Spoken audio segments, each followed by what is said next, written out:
Kelly Nelson, episode 1, touchdowns to Turnbuckles. How you doing, buddy? Doing great, man. This is going to be fun. This is going to be fun. So this is going to be a 7-part series where Kelly brings us the touchdowns related to the Turnbuckles. Did I say it right? Yeah, I said it right. Yeah. So we're going to have a 7-part series of ex-football players that transitioned afterwards to become wrestlers. This first episode is OGs, but what other episodes are we going to jump into here, Kelly? Yeah, well, we'll start with the pioneers, roaring 20s guys, Great Depression guys. And we'll go into college, guys who excelled in college for football, who excelled in the CFL. I'm Canadian. Of course, we've got to talk about the CFL. AFL, 60s league that eventually merged with the NFL. There's going to be a few side episodes where we kind of focus more specifically on like one area or one team. And we'll end it all with the NFL greats, of course. And that should be around the time the Super Bowl comes out. Yeah, it's going to be a look at wrestlers that were notable in both football and wrestling. And usually you're more notable in one or the other. But I want to focus especially on the football side of things, because right now in 2023, I'm way more into football than wrestling. That's the main thing. Ryan, you asked me to do a video project, and I didn't have to think too long. I thought, yeah, let's do something like this. It should be interesting because I've always wanted to sort of dive into the stats, that are available for these guys to see just how good were they as football players, and why didn't it pan out for them and having to go to wrestling instead. This first part will be more towards the wrestling side of things, because we're talking about guys where the records for their football careers are just pretty spotty. Some of them, though, there's quite a bit. I mean, one guy in particular we're going to talk about is a pretty famous football player, and there's lots of football info on him. But especially the first guy we're going to be talking about tonight, there's not much football info other than he did play college football at one point. So we'll be talking more about his wrestling achievements. And before we go in, I'll just rattle up some references that I used for this timeout. Wrestling Data, my go-to site for wrestling info. Heroes and Icons from ECW Press, a great book out there with tons of entries on old wrestlers.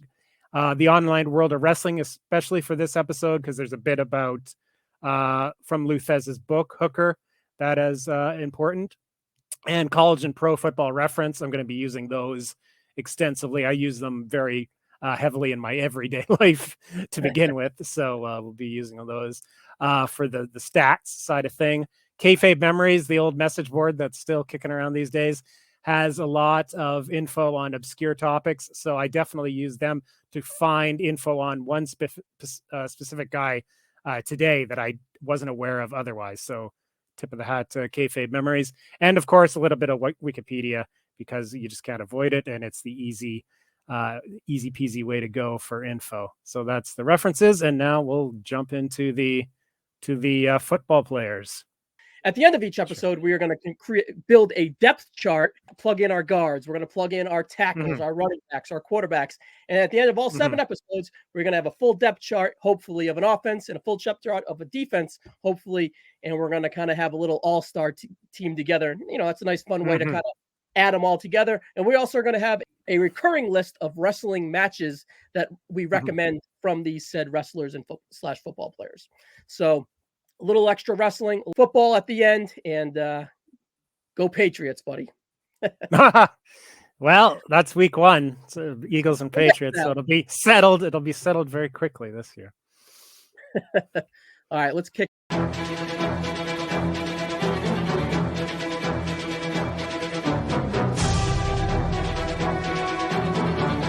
So, Kelly, the first guy we got here is Wayne Munn. Take it away, pal. Yeah, Wayne Munn. So I'm sure there was earlier guys that played football and also wrestled, but those names are lost to time. Wayne Munn is the first significant name that came from a football background that got into wrestling, and his accomplishments in wrestling were pretty significant. And considering the short period of time that he wrestled, he was involved in some important stuff. But we'll get to the football side, because that's the most important thing. So Wayne was born February 19th, 1896. There's going to be just a couple of 19th century guys that we're going to get out of the way right quick. I think the first two guys we talk about. And he was born in Colby, Kansas. So I think he was a farm boy. He was a big man, 6'2". There was a podcast I listened to last week by the Pro Wrestling History Nerds that had him at 6'6", but I don't think that's accurate. We'll be looking at a picture coming up, and it looks like couldn't have been 6'6", but 6'2" at that time made him a giant among men. It's still you're still pretty much a giant among men if you're 6'2". 230 pounds. He's a big boy, and he went to the University of Nebraska. So this was pre, Big 8, of course, way before the Big 12. And while they're in the Big 10 now, it's confusing. There's been so many changes, and there's more changes to come. But back then, let me get the conference up here. I forget what it was called. Anyway, 1916, 1917. I'm not 100% sure on both those years. For sure, 1916, 1917, I wasn't too sure about. And he was a guard. And there's not much info on his football days. It was basically the University of Nebraska site that I checked out, and it just had a brief couple sentences and listing his position. So there wasn't much going on. So this was during World War I when he played at college. And they were Nebraska. Yeah, see, he's in the middle there, Wayne. So he towered over his classmates. I'm not sure if the date on that says 1927. So that was 10 years after his playing days. So I don't know if that was a contemporary photo or one from when he was actually at Nebraska. But just to go back, Nebraska was part of the Missouri Valley Intercollegiate Athletic Association. That's a mouthful. It's a good thing they changed that. But during Wayne's days, that was their conference. And they did win the conference, I believe, both those years, 1916 and 1917. So even back then, well, I guess it's funny. I grew up in the 90s as a college football fan, so I always think of Nebraska as a powerhouse, but they really haven't been since the 1990s. But back then in Wayne Munn's days, no, it's been a long time. But back in Wayne Munn's days, they were already a significant football power. And while he was at Nebraska, he also played basketball, he boxed, and he wrestled, and did win the heavyweight championship of the Missouri Valley Conference. So he did have some wrestling experience, which is interesting to note, because later on, we're going to be talking about how he didn't have any wrestling experience, or at least compared to his contemporaries. And he served in World War I, and was in at least one spot that I looked at, he was noted as being a war hero. So he did well there. And so he came back. The NFL hadn't even been formed at this point. It wouldn't be until 1920. And even in the early days, it had a different name that off the top of my head, I can't think of, but I think it was as complicated as the Missouri Valley Intercollegiate, whatever. And there was no money, or very little money, to be had. So Munn never played professional football. He tried boxing, and that was his first attempt to use his athleticism to make money as an adult. But his pro boxing career was short and not impressive. He was knocked out in the only two fights that he ever fought professionally. So he wasn't cut out for the fight game.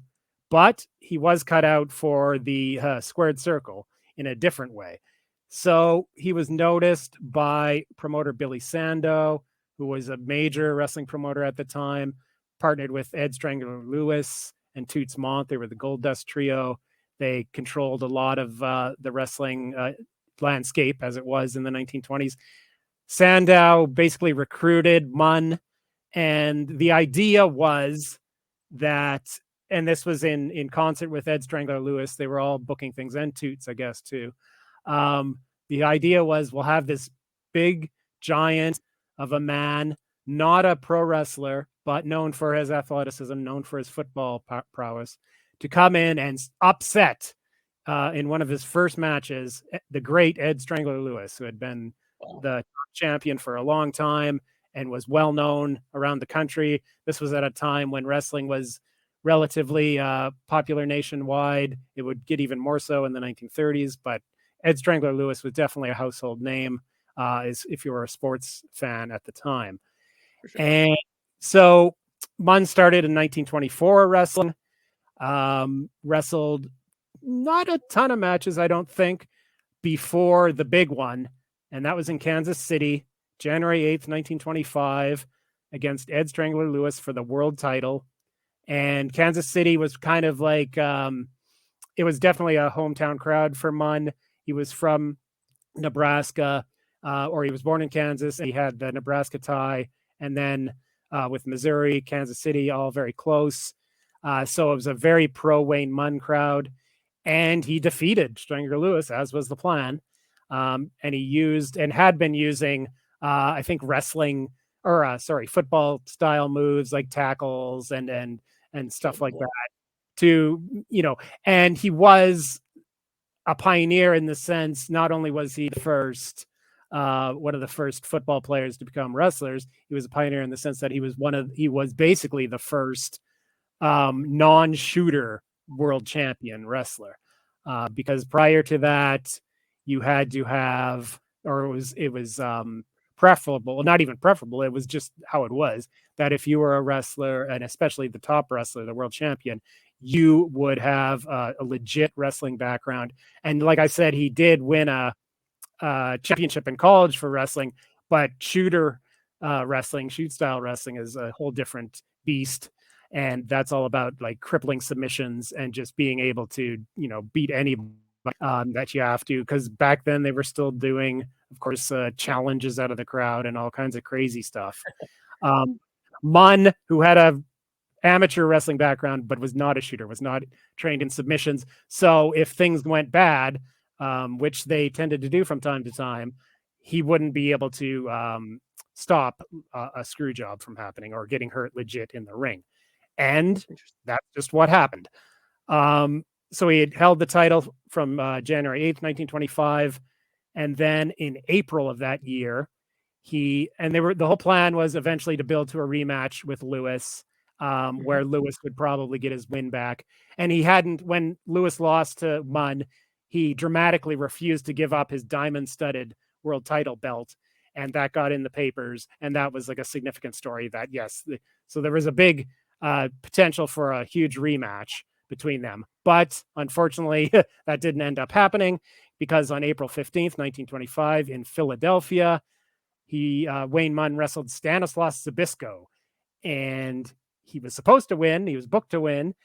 But Zbyszko, who was a notorious shooter and a tough guy, double-crossed Munn and took the title on a shoot. And the reason this happened and the reason this match happened was before that, with the promoter Billy Sando, everyone thought Zbyszko was on their side, and he had been on their side. He had been making money for Sando for several years. But there was another promoter, Jack Curley, who was big in the East, but he had been muscled out recently by Sandow, and he was wanting his revenge. And I think he'd been plotting for a moment like this for years. And finally, with Munn now as the champion and not a shooter, he had his chance. So he basically probably gave Stanislaus Zbyszko a ton of money, extra money, to double cross Munn and Billy Sando and the whole Goldust trio in Philadelphia. So he forced Zbyszko to submit legit and took the title. And this was a bit of a scandal at the time. Munn was pretty much ruined as a top guy because of this. They couldn't do the big rematch with Strangler Lewis. And things were a mess for a while. If you know your history of wrestling in the 20s and 30s, this wasn't unusual. There was a lot of double crosses, screw jobs. It was the Wild West era for wrestling, that's for sure. And unfortunately, Wayne Munn was a victim of it. He only wrestled for 3 more years, until 1928, and he died very young. He died in 1931. So he wasn't, what was he? He was just in his early 30s. And he was probably, kind of forgotten for many years. But Luthez, especially in his book, wrote a lot about him. So that helped get his name back in the spotlight. And historians have worked hard over the years to do more research on him, because he was someone at the time was quite notable, and what he accomplished in wrestling, or what what happened to him in wrestling, was quite notable. So that's Wayne Munn, the original OG. Any relation to Larry Zbyszko is the real question here. Oh, for Stanislaus. Well, yeah, there was also Vladik Zbyszko. They were brothers, but no relation. But that was where Larry got the name from, because Larry Zbyszko's real name was Larry Whistler, and he took the Zbyszko name when he got into wrestling, because it was still, in the 70s, it was still well known. Awesome.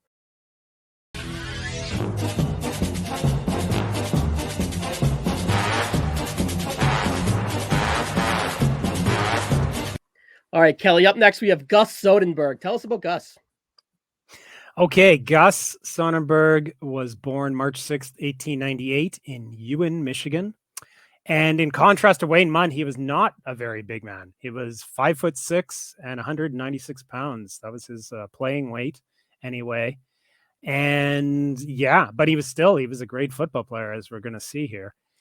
So he went to college in Dartmouth and Detroit Mercy. Now, I don't know. Well, Detroit Mercy is definitely a long gone as far as football basketball goes. School. Yeah. Oh, okay. Still a basketball school.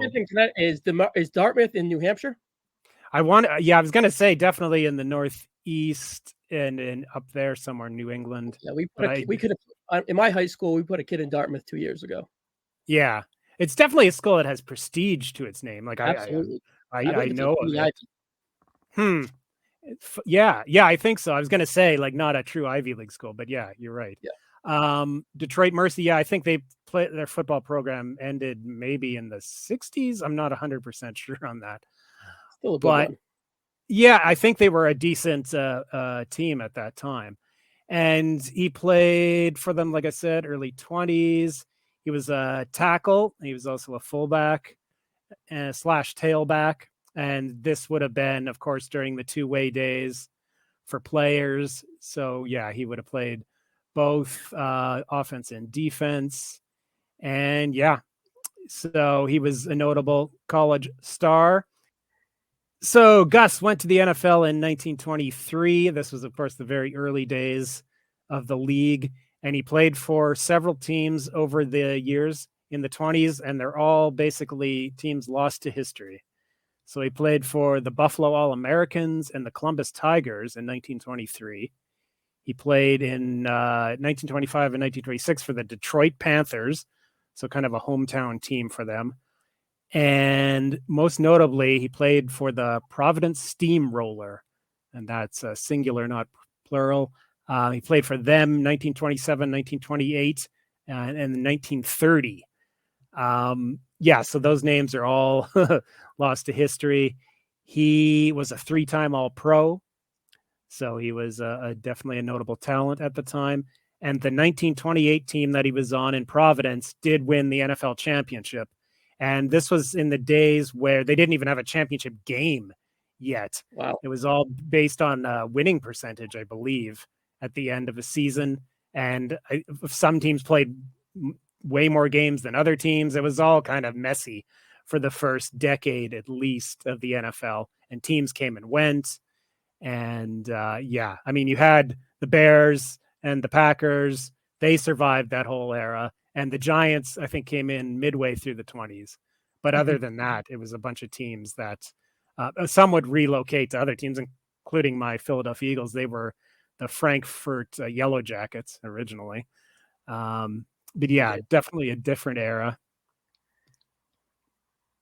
And then, so he was, a successful football player, but also money was an issue at that time because the NFL was not able to pay a ton of money. So Gus got into wrestling, and he got into it in 1928, and he was made a big deal right from the get-go because he was still in the prime of his NFL career and making headlines there. And it was kind of a redo of the Wayne Munn situation, but I think Sonnenberg was maybe a little more versed in the ring and could take care of himself, but I'm not 100% sure about that. But anyway, he had a long wrestling career, 1928 to 1942. And in fact, he defeated Wayne Munn in one of his first matches. And it was actually one of Munn's last matches in 1928. So there was a brief crossover there with the two early football stars that became wrestlers. He also held the world title like Wayne Munn, but he held it on multiple occasions in 1929 and 30. And he had several matches with Strangler Lewis. It was basically a feud. They wrestled for several years, but he stuck around and like I said, wrestled till 1942. He was always, I think, at the top of the cards. Here we see him with Babe Ruth. So there was, a significant meeting of two of the golden age of sports, great athletes right there. And you can see definitely Babe towered over him. And Sonnenberg was not a big guy, but he was pretty capable in the ring. We're going to talk about one of his matches that is on YouTube, actually, believe it or not, at the end of the show. And yes, he definitely looked good in that footage, I thought. He used the flying tackle as a finisher, which, of course, that was natural being a wrestler. But it was like it was a well-protected move. Like, it meant like the match was pretty much over once he started busting those out. I think it was almost like a flying headbutt too, or at least that's what he used in the footage we saw. So yeah, I mean, I've only seen the one match of him, but he looked pretty good. He didn't look like someone that had to be carried. But yeah, he had 14 years eventually of experience in the ring. He doesn't have the best reputation as a person. I'll just throw out a few things about how he was kind of a mean drunk. There was incidents. I think he was actually involved in a car accident when he was drunk that killed someone else, unfortunately. And on one site I visited, it said that one of his favorite things to do was to go to a bar and throw a $20 bill down on the bar and then sit back and wait for somebody to come up and grab the $20 bill and try to take it. And then Sonnenberg would then come and attack the guy and beat him up for trying to take the $20 bill. So if that's true, he was a real piece of work, that's for sure. But yes, definitely had a serious drinking problem, and he died relatively young too in 1944. So he was only in his mid 40s when he passed away. So yeah, that's it for Gus.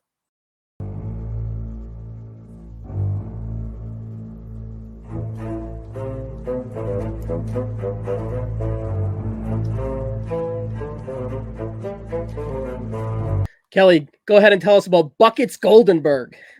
Yeah, Goldenberg. We're going to be talking probably more about Goldenberg than we'll be talking about Goldberg later on. Who's next? This was the one that I discovered from Kayfabe Memories. I had not heard of him before, but he was brought up as someone who was a notable wrestler from football. And yeah, he was a pretty notable football player, as we'll get into it. So he was born Charles Robert Goldenberg.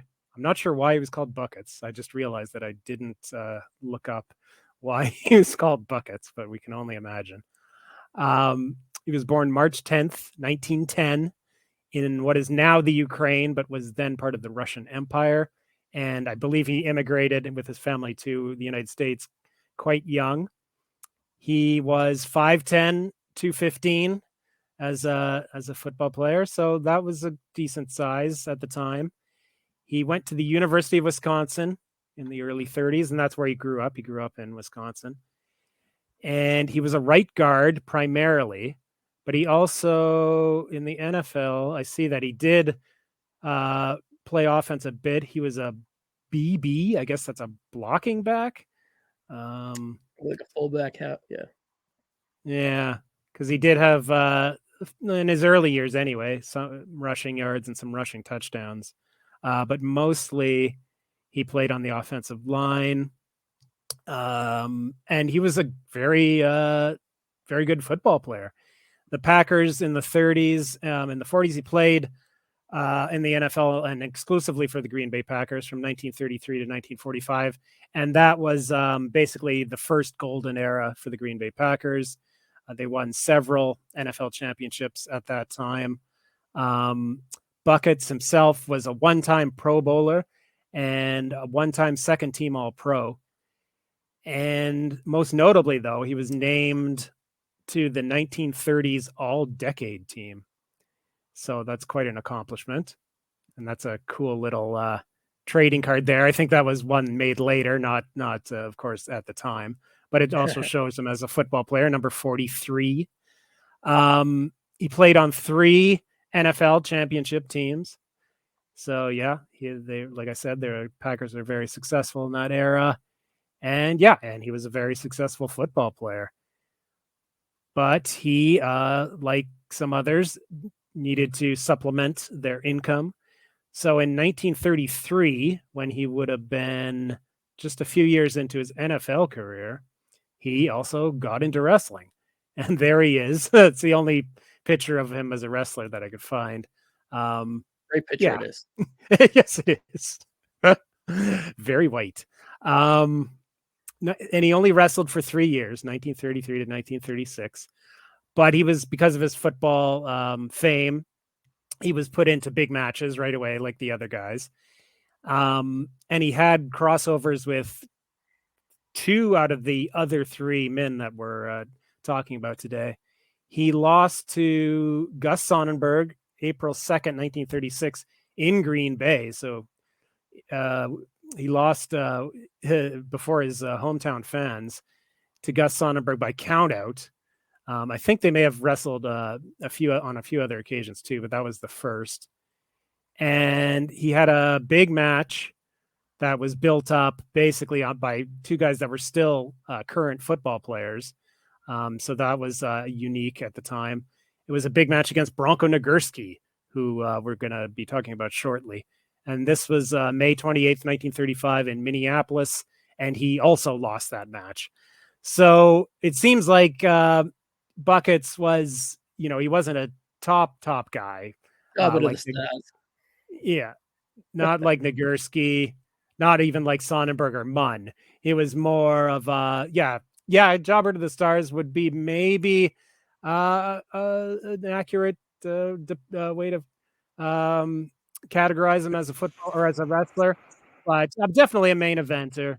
But it didn't seem like he ever got any wins over any of these other football players or any of the big names. And modern day Dolph Ziggler. Yeah, there you go. But for a much shorter period of time. Ziggler should have only had this long of a career. 33 to 36, so only 3 years. I think he still played football until 1945. Yeah, he had a long football career, but only a brief wrestling career. But it was a significant one. He wrestled the big names of his era. And he lived until April 16th, 1986. So he had a nice long life. And he's like an all-time great Packer, really, if you go back all the way to their beginnings. So, but he's not in the NFL Hall of Fame. I believe he's the only member of the 1930s All-Decade team not to be enshrined in Canton, Ohio. So maybe we can start a Buckets Goldenberg for the NFL Hall of Fame campaign. Should have dropped a note when I was there last month. Missed my chance. There you go. Yeah, suggestion box. Yeah, Gus on Buckets Goldenberg underlined in exclamation marks.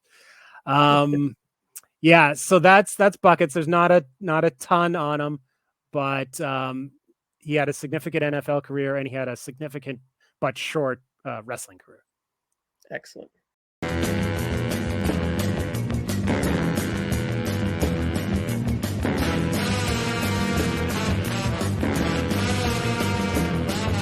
All right, Kelly, our last guy here, Bronko Nagurski. What do you got for good old Bronco?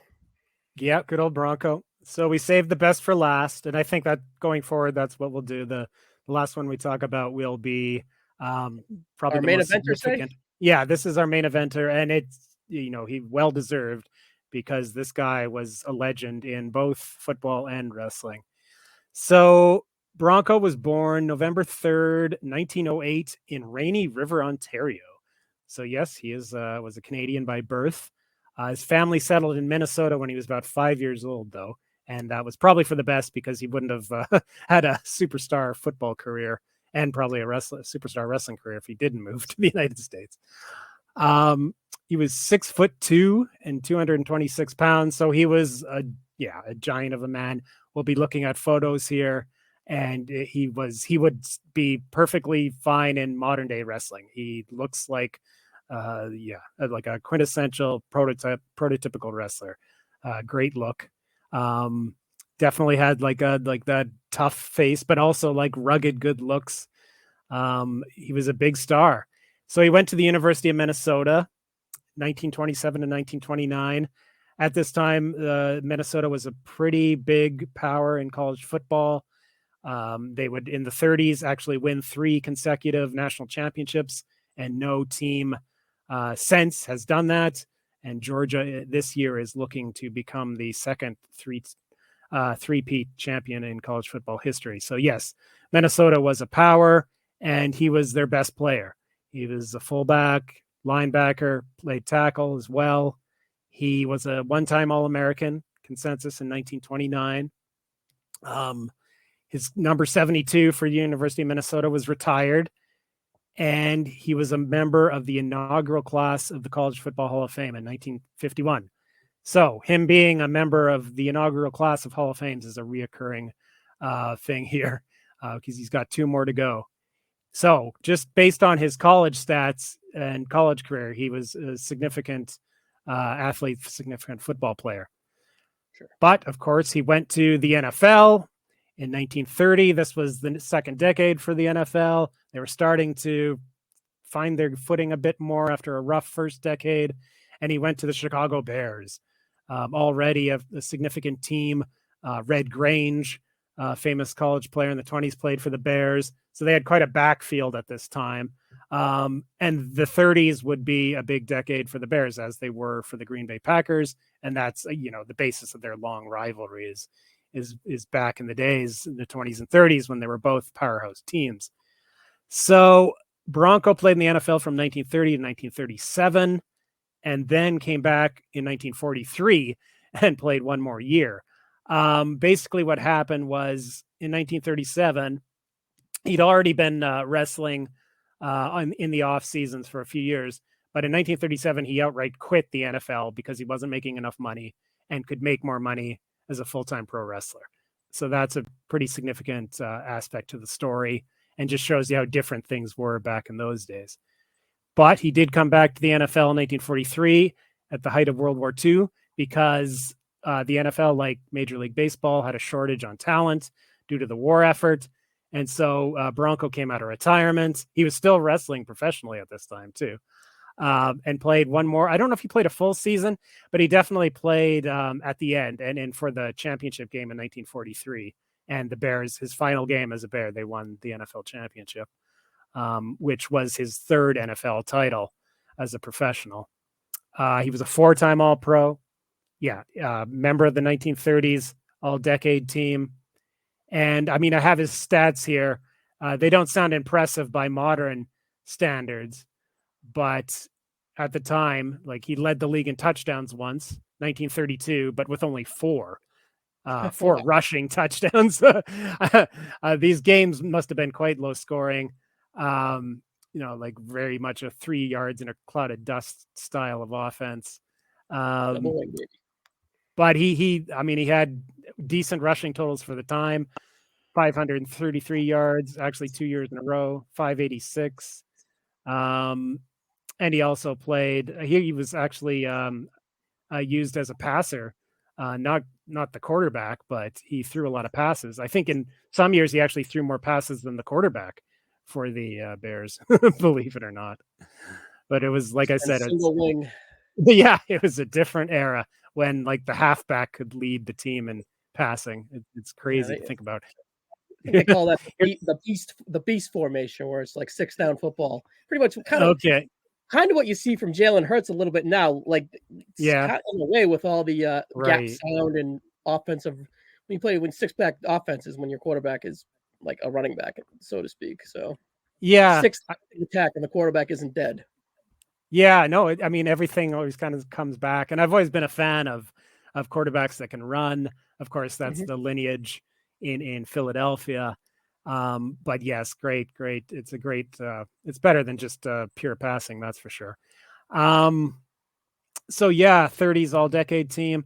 And then in 1963, he was part of the inaugural class of the NFL Hall of Fame. So that's 2 inaugural classes for Bronko.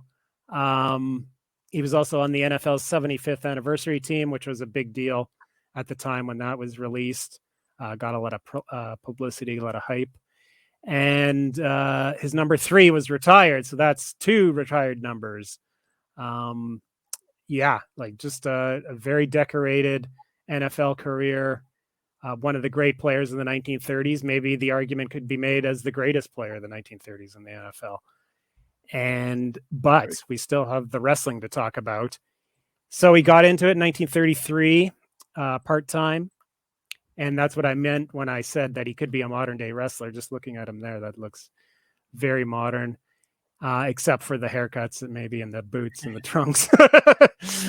But anyway, so he wrestled part-time at first, then from 1937 to 41, he wrestled. Oh, I guess he did take a break. He didn't wrestle again until 1945. So when he did go back to the Bears in 43, he wasn't wrestling at that time. But he did go back again in 45, and he stuck around until 1959. So he wrestled for quite a long time. Let's see, how old would he have been there? He would have been he would have been in early 50s when he finally retired. Wow. So I don't know if it was, he didn't manage his money well, or he just really liked it. Because in some of the bits that I read about him, he didn't have a lot of complimentary things to say about wrestling when he was older. And even in one article, he said he quit in 1950. But no, if you look at the results, he wrestled for basically a decade more than that. But he didn't really want to talk about his later years in wrestling. He did wrestle Gus Sonnenberg multiple times in 1937, 1938. And one of those matches is on YouTube. And Ryan and I watched it the other day. Nagurski held multiple world titles from 1937 to as late as 1948. And in those days, this was pre-NWA, so there was a lot of different world titles. It's very confusing. I'm not sure exactly which world titles he held, but I think at one point he was basically the consensus undisputed champion in the late 30s. And as an interesting note for somebody we're going to be talking about next time, he teamed with Vern Gagne in the late 50s, and they won the tag titles, I think, a couple times, or at least once for sure. So it was interesting because by that point, he was just wrestling in Minnesota, back, in his home state. And that's where Vern was, of course. And this was just before the AWA started. But Vern was already a huge star and wrestling, of course, a lot in Minnesota. So they held a regional version of the World Tag Team titles in the late 50s. And I thought that was a neat little bit of trivia that I just discovered doing research for Bronko. And lastly, he was a member of the inaugural class of the Wrestling Observer Newsletter Hall of Fame, class of 1996. Awesome. So 3 for 3 for Bronko. Did the WWE ever put him in like one of those mass? Yeah, I think one of the masks. Where they kind of have the ticker and they mention the pre-ceremony type of ones. I believe he's in it for that, like an achievement one or whatever they say. I don't think they're gonna. Yeah, no, there's not going to be any speeches or anything, but I think they put in like Gorgeous George and a bunch of the old timey guys all in one class one year. And so, I wasn't 100% sure if he was one of them, but that's cool. So he's in that Hall of Fame too. So he's basically in every Hall of Fame of note that he could be in. He lived until January 7th, 1990. So he also had a pretty good long life. And Nagurski, he's a legend in football and a legend in wrestling. And definitely worth checking out on YouTube, as we're going to get to here. But that's all I have on Bronko. And that's all we got for the OGs, for the Pioneers. All right, Kelly. Here we are with the depth chart. What do you think of my little configuration here? Did I do Oh, good with imagination? Yeah, I like it. That's good. It's going to be interesting to see all the positions filled out over the coming months. For sure. All right, so let's start with the easy one. Buckets. He's our right guard. Let's just easily plug him over here at guard. See you later. All right, Wayne is another guard. So it looks like we got two guards here. Yeah, all right. So hopefully there's not much wiggle room, or we're gonna have to discuss this later.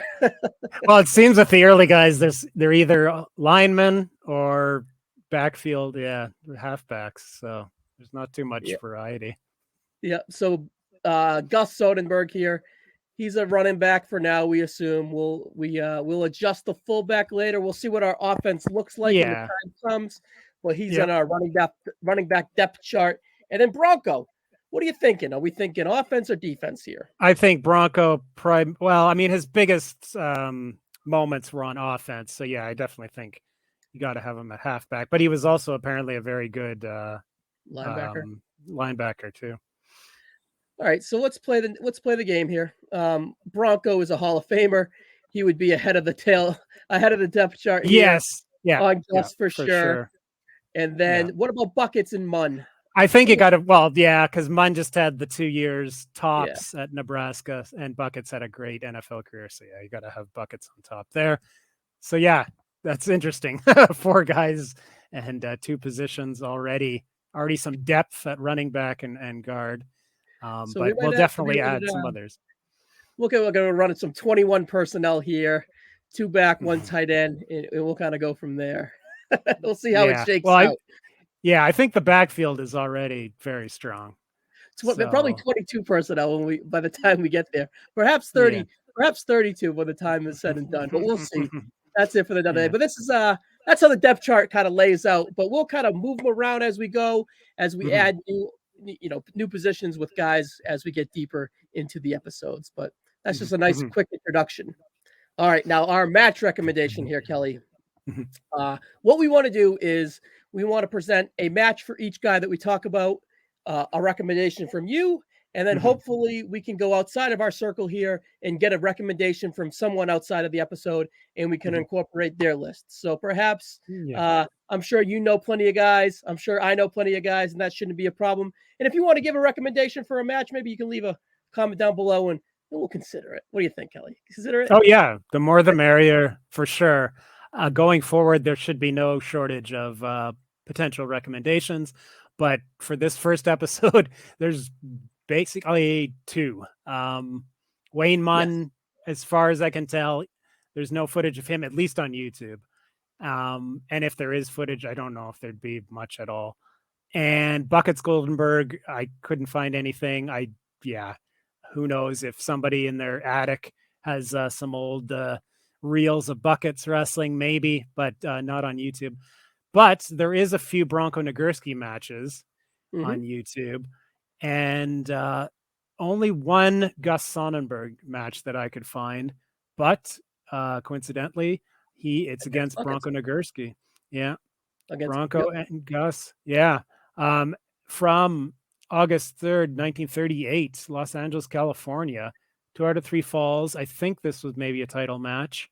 Yes. Not 100. Yes, it was. Yeah, that's right. It's even at the beginning. I believe there's a card that has the title, and Nagurski at this point was the champion. And Sonnenberg had been the champion previously. So this was a big match. We both the undisputed championship of the world. Okay. Yeah, that's definitely. Yeah, it was, like I said, it was kind of, there was a bunch of different title claimants at the time. It was confusing, but Bronko was definitely held at least one of the major ones. So we both watched this match just the other day, and we both really enjoyed it, I think. Yes. It's my first trip down, let's say black and white lane. Wow. I really enjoyed it. I really thought Gus was super fun. That flying headbutt that you talked about earlier really popped me. Yeah. And I don't know, I just felt that Gus had a lot of natural in-ring charisma. Maybe you let us know he was quite the asshole, but I believe he brought that pit bull instincts to the ring, and I really did it. I went 3 1/4 on the match in a 13-minute. It was pretty sluggish, but the final stretch was rather excellent. So for modern day, 3 1/4 is I would say pretty excellent for a 1938s match. Yeah, I was pleasantly surprised. We got most of the match, other than a few clips. First fall was definitely a mat exhibition and struggle for holds and stuff, but it was all very interesting and compelling. It felt like a real wrestling match, and then you built it throughout to where the third fall was very fast paced, and you finally mixed in the high spots. And it was good. Both guys won a fall, and then Nagurski took it in the end. Sonnenberg took a great bump at the end there on a missed flying tackle. And I really liked it. I said if this was a match today, like that was on WWE or wherever, I would probably go nuts and rate it 4 stars because it's so unique and against what is usually what wrestling we usually get these days. So, but I thought about it. I think 3.5 is more accurate. Mind you, no commentary too. No, there's no sound, there's no commentary, there's nothing. So you're really invested in the movement, in the in-ring story. Yeah, complete silence. Not even music or anything. But it's definitely worth people's time to check out. I will drop the link of the match in the comments for sure. Yeah, it goes by quick too. It's like less than 15 minutes. It's a really good match. And the second match you recommended was Bronko Nagurski versus Jim Landis in a singles match for the undisputed heavyweight championship of the world, I think. November 18th, 1938, from Philadelphia, Pennsylvania, the city of losers. Yes. Sometimes they're going through a more of a winner phase, although they've lose the championship games. But what can you do? I couldn't get past not saying it. 13-minute, 28-second slugfest, much more fast paced than the first match, but still with the high points that we got with the tail end of that first match. Bronco was just that double. I watched this on my break from work. I wanted to go back and just double hook suplex my apprentice and just I was really into it. I want to see more Bronco. I kind of think that Gus stole the first match here, but really Nagurski shined in the second one from a athletic standpoint, let's so to speak, or a ferociousness or whatever. Yeah, no, this is a highly regarded match. It's been a while. 3 3/4, remind you. Yes. Yeah, it's been a while since I've seen it, but when it came out, it was like a big news of the day. Oh, this Nagurski Landos match is out there. It's considered by some like the best match we have from the 1930s of anybody. Landos was a legendary wrestler. He was the big star of the 1930s, and this was a big time match. It's great to see Landos as well as Nagurski because there's not a lot of Landos footage out there. And the footage quality is really good. And we got announcing this time. The guy was very dry and deadpan, but I thought he was very good and effective and added to the story of the match. Yeah. No, it's cool to see wrestling from this era, and it holds up. I like there's certain eras where you're like, this isn't for me. But a lot of the stuff I've seen from the black and white days, shall we say, is really good, and just with a lot of struggle and just it just feels so fresh in a way because you're seeing things that they didn't probably do every night, in repetition. I mean, of course, there was some spots that were repeated, but it just feels so fresh in a way. So I highly recommend this one too. I went 3. No, I went 4 on this because I bumped it up because of its significance. I think if you got to pick one from this era, this is a good one to go with. It's as good as it gets from the 30s with the footage that we have for sure. Yeah, the Landos match was a more complete, better match, but the peaks and the tail end of the Gus match kind of got me a little bit more invested. But overall, both for the era, all-time matches for sure. Kelly, that's it. The first episode is in the books. Yeah. Oh, what'd you think, pal? I had some fun. I had a blast. Yeah, it was great. I love talking about wrestling history, football history. So this is going to be fun going ahead for sure. Now we have a little, we'll say, governor's bet here. I'm a New England native, a big Patriot fans. 6 Super Bowls. Say what? Kelly, I don't know how Alberta Canadian, Calgary Canadian, Northwestern Canadian becomes a Philadelphia Eagles fan, but you want to give us a quick rundown on how that happened? Yeah, well, I got into football around, it was like the tail end of the 1990 season, grade 8, and most of my closest friends at the time were already heavily into football, and we started buying the pro set football cards with our lunch money, and that's where it started. Great banner. And, yeah. And the Eagles at the time were good, and they had, of course, Randall Cunningham, and I fell in love with Randall Cunningham first and foremost, and then just transferred it to the Eagles. And I know the that would befall Randall Cunningham in subsequent seasons. But anyway, it made me a lifetime Eagles fan. There was definitely highs and lows in the 90s, but they've had a pretty good 21st century.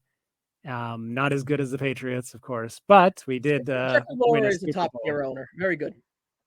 Yes, and Howie Roseman's a top general manager. I think that's the key to bringing in new talent, rotating things out, keeping it fresh. And this year, on paper, they look great, but I'm cautiously optimistic. I've been a fan for, like I said, over 30 years, so I know things tend to go awry when when the Eagles have a hyped up team coming into the season. Their best year, their Super Bowl year, they definitely weren't hyped coming into that season, and they won. And then the next year, when they were defending champs, they were hyped quite a bit, and then just barely made the playoffs. So it'll be interesting to see. They have a tough schedule this year.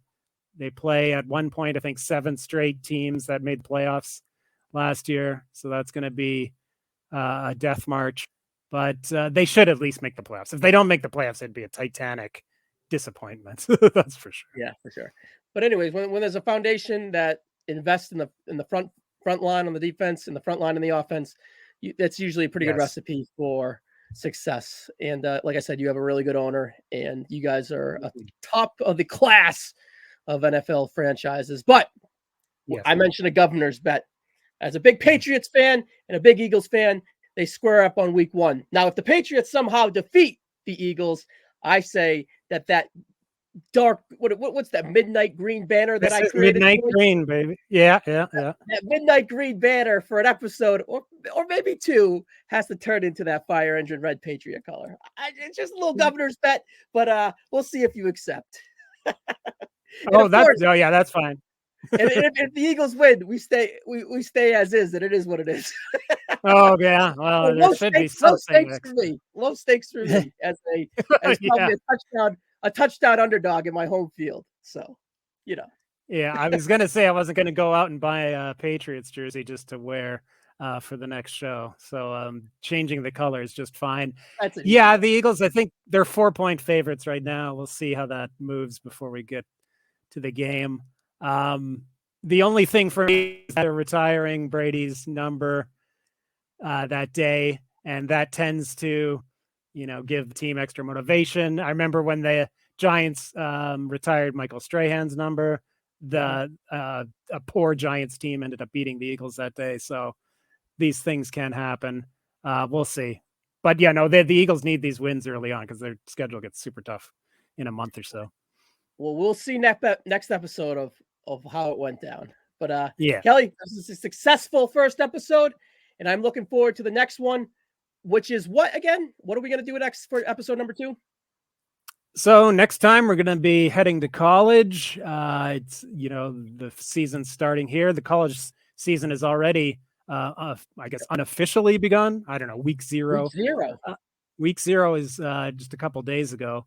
So the college football has started. We'll start the proper look into different sort of areas of football with the players that made a significant dent in college, and then of course became notable pro wrestlers. So yeah, we'll be looking at Vern Gagne, we'll be looking at Paul Mr. Wonderful Orndorff, we'll be looking at Ron Simmons, and Bill Watts, I think, is the 4 on tap for next time. So it's going to be fun. Awesome. Some pretty known names in the wrestling industry. We'll see how they transition to the gridiron.